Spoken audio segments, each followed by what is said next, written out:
Good evening. I want to talk to you about two tragedies that are covered by this debate. The first tragedy we've already heard about, that there's a lot of unnecessary human suffering in Africa. That, for example, children's lives could be saved for a 12-cent dose of anti-malaria medication, could save them from dying from malaria. And that is indeed a tragedy, that children are dying for lack of a 12-cent medicine. Everyone here on the panel agrees that's a tragedy and feels compassion at this enormous tragedy. There's also a second tragedy, and this is a tragedy that we hear a lot less about. This is the tragedy that we've already spent as official donors $600 billion in aid to Africa over the past 45 years. And after all that, children are still not getting the 12-cent medicines. So there were still between 1 and 3 million deaths from malaria last year. So aid would be a great thing if it worked, but the sad tragedy is that, and this is really one of the scandals of our generation, is that money meant for the most desperate people in the world is simply not reaching them. $600 billion in aid to Africa over the past 45 years. And over that time period, there's basically been zero rise in living standards, zero rise in incomes in Africa. The money is simply not reaching the people for whom it is intended.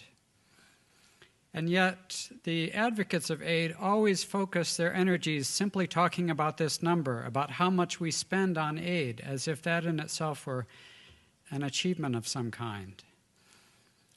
This goes way back. Every generation calls for an increase in aid to try to resolve the problem of development. It goes back to an advisor to John F. Kennedy named Walt Rostow, who called for doubling foreign aid way back in 1960. In 1973, World Bank President McNamara again called for doubling of foreign aid. Actually, this is something that I noticed in my research, which as a professor, you're always kind of proud when you discover an empirical regularity that really fits the data perfectly.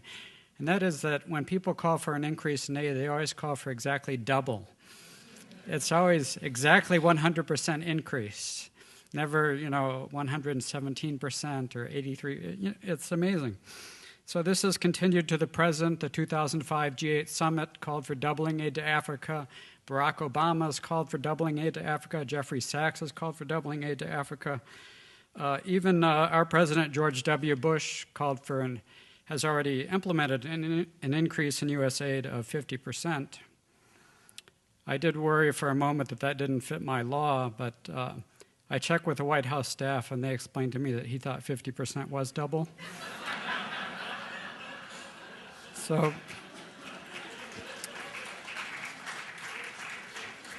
So what good does it do to focus on the amount spent, this obsession with the amount spent on aid, if the balance of the evidence suggests that the money is not reaching the poor? Sure, there is the occasional success, which we will hear about from time to time tonight, but the balance of the evidence is simply that $600 billion went into Africa and income did not rise. So where did the money go? Well, unfortunately, a lot of it went to corrupt rulers, to corrupt and autocratic rulers. Today, despite all the talk of action against corruption, 2/3 of all aid today goes to rulers who have the worst rating on corruption. 2/3 of aid going to corrupt rulers.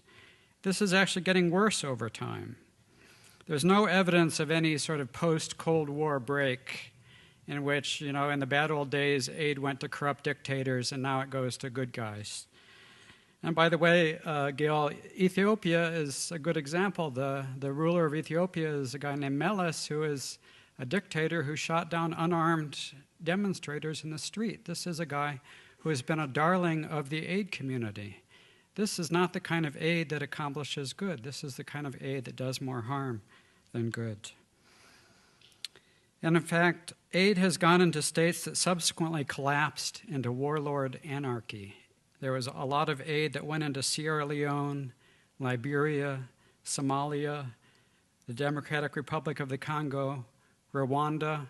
Even up to the moment when the genocide broke out in Rwanda, there were still aid money going into Rwanda. In fact, even after the genocide broke out, the French were still supplying the Rwandan government committing the genocide with aid dollars. Some of it military aid, obscenely enough. And so I say to you that aid, and this is borne out by statistical evidence, that aid worsens corruption, aid blocks democracy, aid is an obstacle to the freeing of Africans from predatory rulers. And I think we have no choice but to vote for the motion tonight. We cannot be satisfied with this record of aid that has promised so much and accomplished so little. We must condemn the sorry record of aid for the sake of Africa and for ourselves. It's simply unacceptable that a system which is supposed to have the best intentions is simply making things worse rather than better.